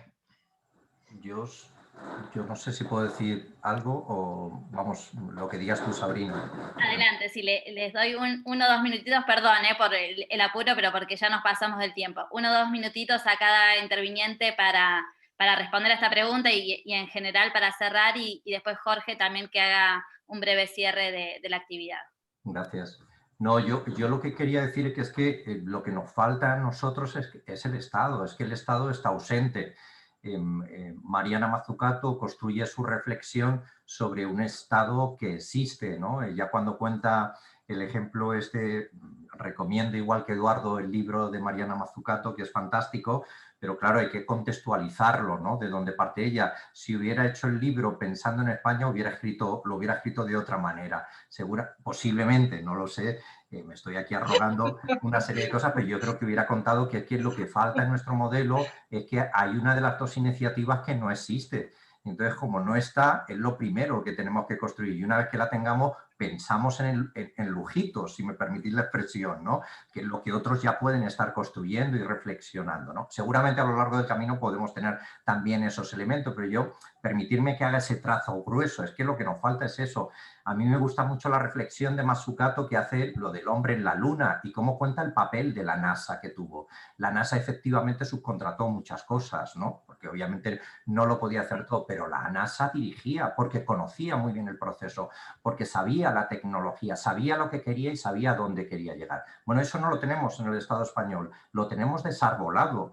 Yo que me reúno constantemente con los secretarios de Estado, ¿no? en lo de los fondos europeos, lo veo como, primero, que no hay administración prácticamente, porque las políticas de austeridad la han desarbolado y que la administración tiene muy poca materia gris porque no ha tenido ni dinero para tener a la burocracia imprescindible para gestionar las cosas. No hemos tenido los médicos, las enfermeras, lo hemos visto ahora, no solo la burocracia, sino los servicios concretos, menos para generar esa materia gris. Por eso está especializado en extraer el riesgo al sector privado, ¿no? Y por eso nos falta ese Estado, nos falta un Estado emprendedor que aquí tiene que ser un Estado promotor, ¿no? Y que, ya digo, que lo que tiene que hacer es construir directamente y la iniciativa privada que haga lo suyo. Si es que aquí nadie está restando iniciativa, simplemente estamos diciendo con el suelo público que es de todos, lo que vamos a hacer es construir con empresas públicas que no se consolidan dentro de la deuda pública, con lo cual no generan ninguna distorsión con las reglas comunitarias de fiscalidad, y lo que vamos a hacer es simplemente construir las viviendas y van a quedar para el parque público y en propiedad pública. Y lo que tenemos que asegurar es que esas viviendas luego no las pueda vender el gobierno de turno, como hizo Margaret Thatcher con el gran parque de viviendas que generaron los laboristas y que sirvió para construir esa mentalidad neoliberal que fue excitando precisamente las bajas pasiones de la clase media, haciéndola codiciosa, diciéndola que no eran clase media, que eran propietarios, que podían aspirar a más, que los que le estaban quitando los recursos eran los de abajo, a los que tenían, y que sus impuestos en realidad iban a pagar a esas personas que estaban abajo de la distribución, ¿no? Luego, más adelante, se dieron cuenta las clases medias que no solo eran los de abajo, sino que también era a la clase media a la que la iban a exprimir precisamente para que los recursos siguieran subiendo a las clases más acomodadas. Muchas gracias. Maite, si quieres. Sí, brevemente. Desde luego aquí, si queremos, está todo por hacer en políticas de vivienda o casi todo, eso no cabe duda y creo que estaremos de acuerdo. ¿Cómo hacerlo? Ahí es donde puede que estemos en debates muy largos y extensos. Viena tampoco tiene un Estado que le proteja. Viena es quien está y quien tiene el mayor parque de viviendas sociales, la ciudad. Y quien tiene estos instrumentos y los ha desarrollado es la ciudad de Viena también. Entonces, pues hay diferentes contextos, políticas y organizaciones político-administrativas. Creo que no es necesario o es la única pero o la única limitación o una limitación que sea clave. Por otra parte, y creo que es mucho más revelador, un estudio que presentaron desde Housing Europe hace unos años, que hablaban, y además esto lo hablaba recientemente en un proyecto de intercambio técnico que estoy desarrollando ahora con ciudades del este de Europa, por fin, con Budapest, Praga, Varsovia y estas ciudades que tenían parque público absoluto y han privatizado durante la transición a la democracia, privatizaron casi todo su parque público y cómo están ahora intentando revertirlo o ampliar el parque de vivienda social, ¿no? Y es que aquellos países y ciudades que tenían una mayor diversificación en su parque de vivienda, o sea, un mayor número de actores que intervenían en este, es decir, que no era un parque de vivienda de titularidad eminentemente pública, fueron los que mejor resistieron las privatizaciones. Esto creo que es ilustrativo, o sea, no hay la garantía de que sea un parque 100% público fue garantía de fracaso en ese caso, ¿no? Y a efectos prácticos de resultados, ¿no? En toda la ola del neoliberalismo y demás, las sociedades y los países en donde más actores intervenían, donde más consensos y la política de vivienda era producto de consensos de actores público-privados y con ánimo y sin ánimo de lucro, era aquellos en que resistieron de mejor manera y conservaron de mejor manera la vivienda en términos de asequibilidad. Yo creo que esto es realmente los datos que más ayudan o pueden permitir hacer un balance. Sin más, muchísimas gracias por la invitación. Estaría debatiendo mucho más con vosotros, un auténtico placer y si hay otras ocasiones estaría encantada de participar. Un abrazo. Muchas gracias, Maite. Seguro que van a haber más ocasiones porque da para mucho y para hacer mucho, para debatir y para hacer. Iñaki, si quieres también hacer un pequeño cierre. Comentar un par de cositas. La necesidad de pasar de políticas que lleven al tener a generar derechos de usar, ¿no? Esta obsesión por ser propietarios la tenemos que transformar sí o sí como sea y tenemos que tener derechos de usar viviendas a precios asequibles, ¿no?